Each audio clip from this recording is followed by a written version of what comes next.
All right, first time doing this, so we'll see how this goes, but we're going to kind of annotate over these notes for today.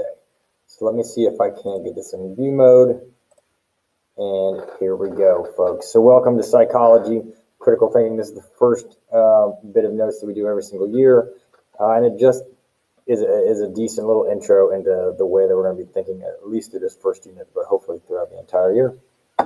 So let's do it. So what is psychology? The definition given to you through your textbook and a common one that you may find online would be study of behavior and mental processes. So many times when people think of psychology, they just think of the mind or the brain, but really we're talking about the whole body and how it interacts with the brain, as well as human behavior. Social psychology is a big part of what we're going to be doing this year. So some of the things we're going to look at, and people always ask questions of how does this relate? We'll be able to talk about ways that explain kind of how you grew up, why you feel the things that you feel in different moments. We'll be able to look deeply in our anatomy, question the things to look for deeper understanding, and through this first unit, we'll take a look at what that means and how we do that, meaning how we look at research, how we make sense of research, and how we validate research.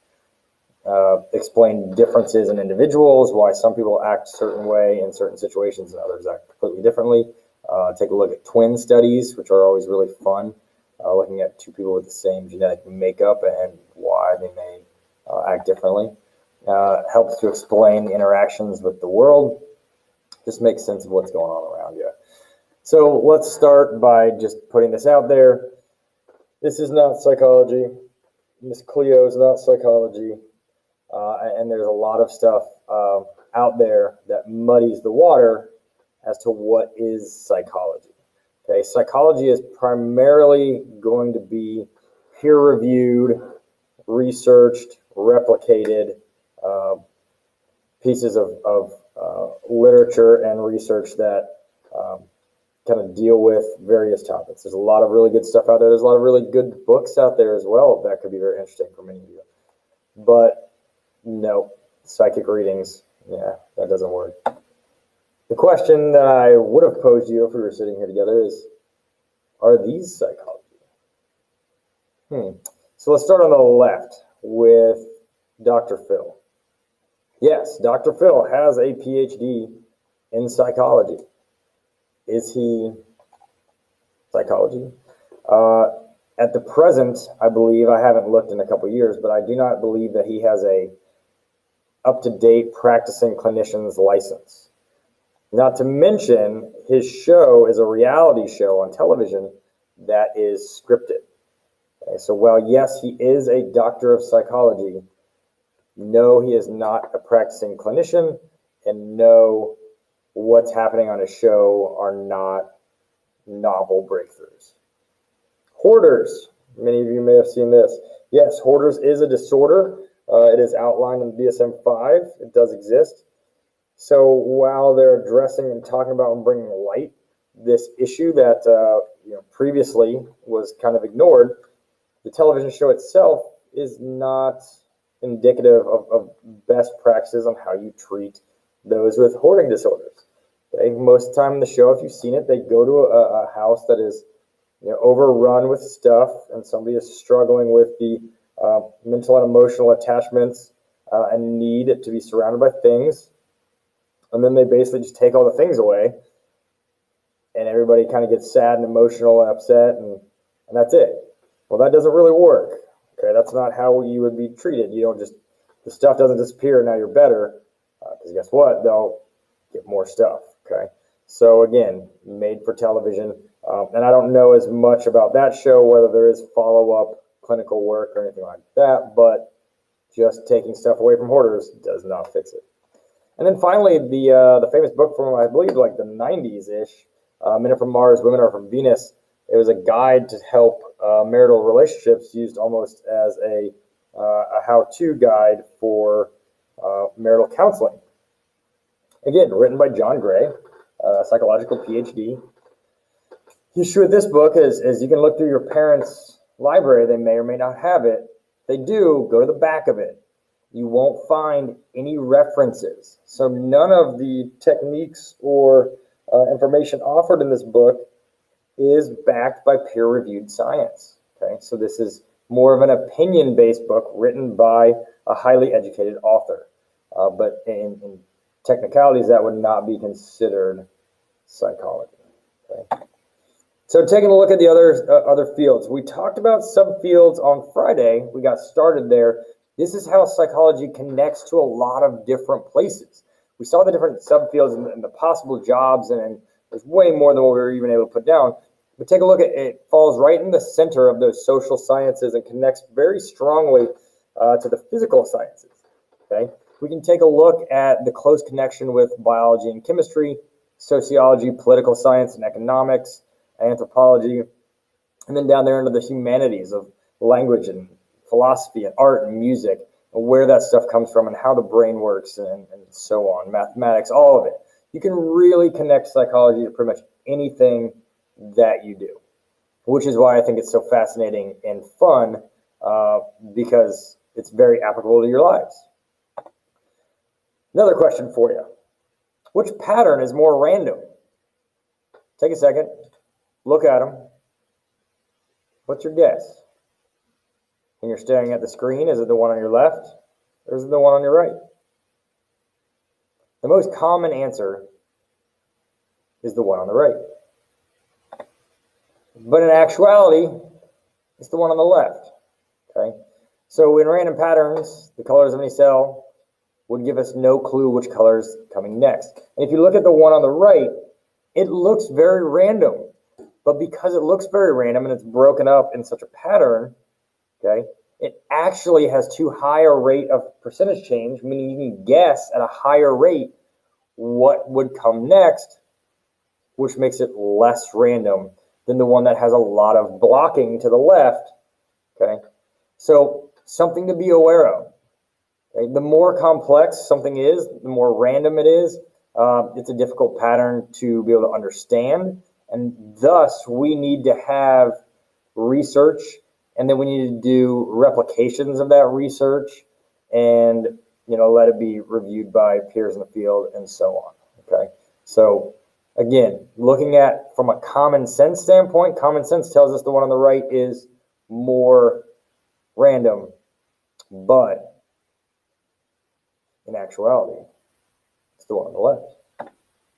So let's look at some intuitive and counterintuitive. Okay, some common sense or non-common sense things that have popped up, and this is not an exhaustive list, things that have popped up in psychology. So some intuitive findings. Babies become attached to their caregivers, right? We'll learn a lot in the developmental unit about imprinting and early connections with infants to their parents, which actually starts in the womb with hearing of voices and all that kind of fun stuff. So early maturing girls have more trouble than early maturing boys. And typically, if we look at social psychology, early maturing boys are seen to be ahead of the curve. They're usually identified as smarter, better athletes, etc. Early maturing girls have a tougher time because the boys that are late maturing at the same age are not kind of at the same level, so they're caught in a difficult situation of finding people to be able to relate to at the same time. Young minds have to develop the ability to think about complex things. Without the opportunity to possibly practice mathematics or problem solving or critical thinking, it's not innate. It's not something that we are naturally born with to be able to do. Newborns' vision is vastly inferior to that of a preschooler's. In fact, newborns typically can only see a few feet and are usually looking in grayscale, meaning they don't have any color receptors in their eyes developed yet when they're first born. Preschoolers often attempt to imitate the behaviors of others. And if you have any nieces, nephews, or brothers or sisters that are younger than you, you've probably come across this, where your parents or someone said, hey, watch your language, don't say that, don't do that, they're watching, they're going to repeat it, blah, blah, blah. Well, that's where it is. That's where it comes from. Children who dress or act oddly are often rejected by peers. And those are the social stigmas, right? We'll talk about group activity and how we are social beings. And traditionally, as humans, we gravitate towards people who think, look, act, etc., similar to us.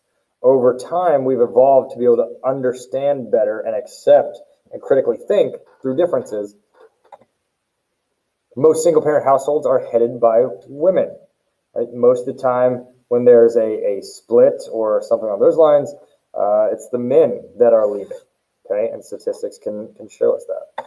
So some counterintuitive things, some things that may seem common sense but are not. Okay, praise may negatively impact achievement. So if you want to be great at something, having somebody tell you all the time that you're great at it is not beneficial, because you lose the perspective and desire to want to work at it and get better. And that's something that we as humans are interested in doing, is pursuing greatness. Intelligence does not decline dramatically with age. Intelligence is consistent throughout a lifetime, even when dealing with degenerative disorders like dementia or Alzheimer's. What happens as we age is we interact with knowledge base or neurons, that pathways that have been created less frequently, and they become pruned as our brain tries to keep itself from being overcluttered. Okay, so the intelligence hasn't changed. It's just connections on how to access certain pieces of information may have been lost. Neural pruning, as was just mentioned. Having less synapses is better than having more. So think of it as almost like a roadway system.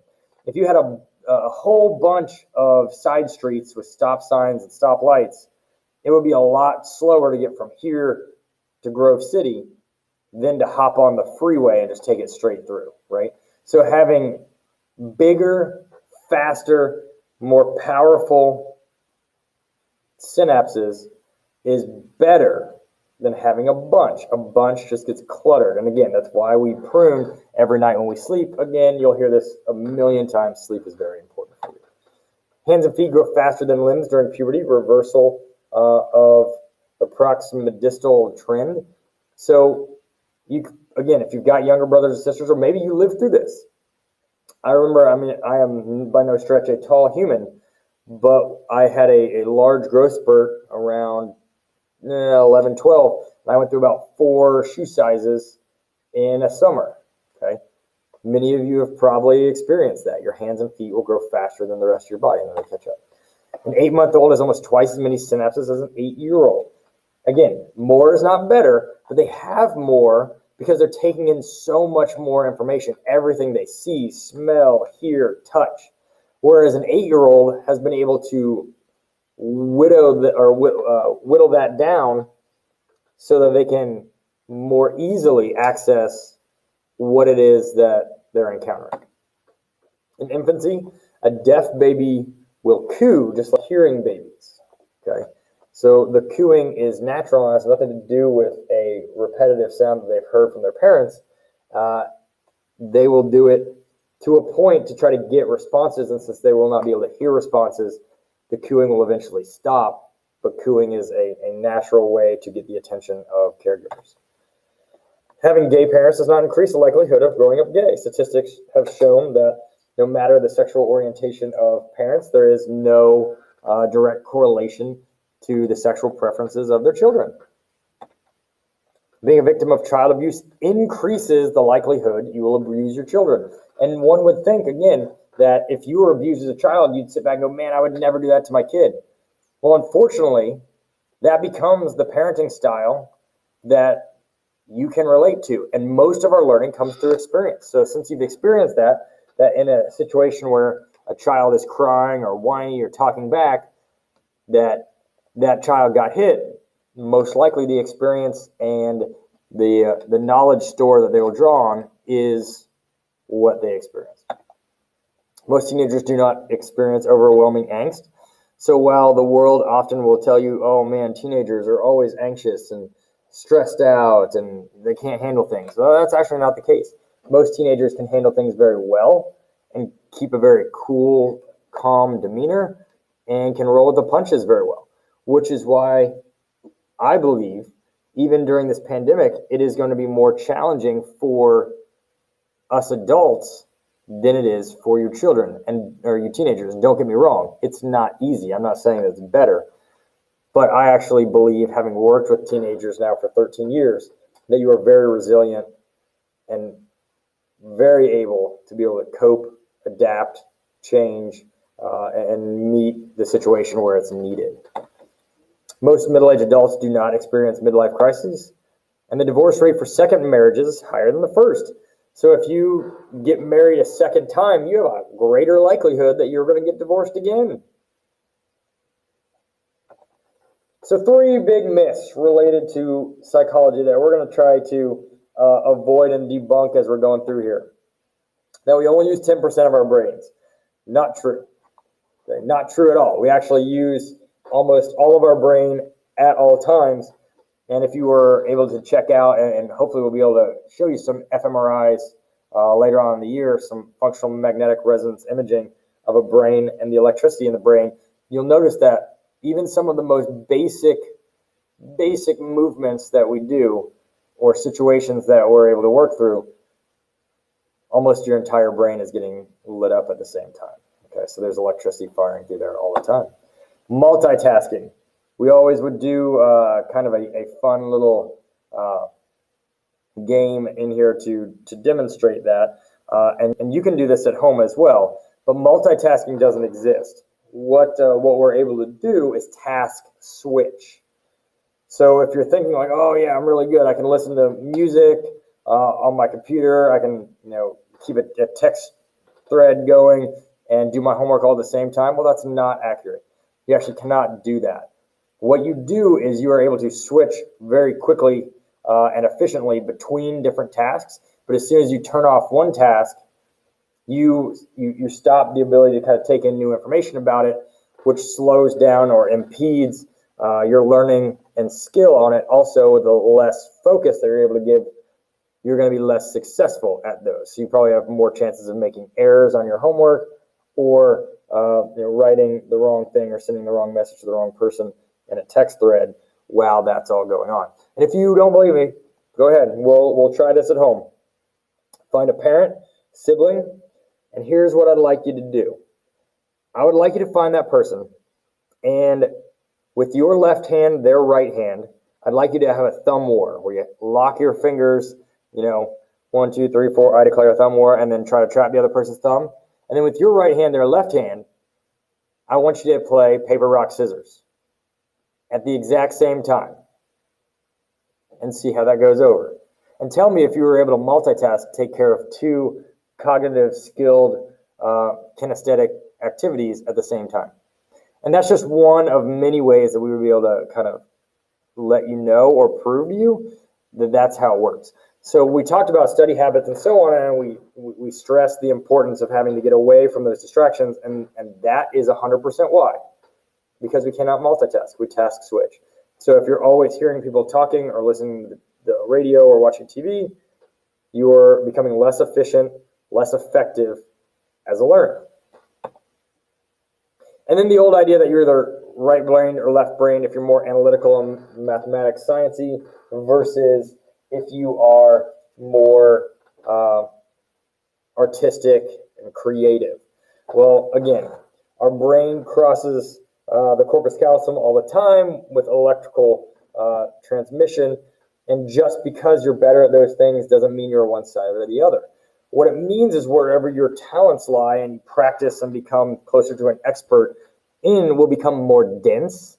You will have more nuanced synapses to allow you to do more skilled technical things, but you're both brained. And I'll leave this to you to be able to check this out on your own, but this is kind of cool. It'll hit a few of the things that we talked about, but some other myths about psychology. Okay? So hopefully I didn't mess this up, seeing as it's the first time I annotated any notes. And if you got any questions, go ahead, just let me know. Thanks, guys.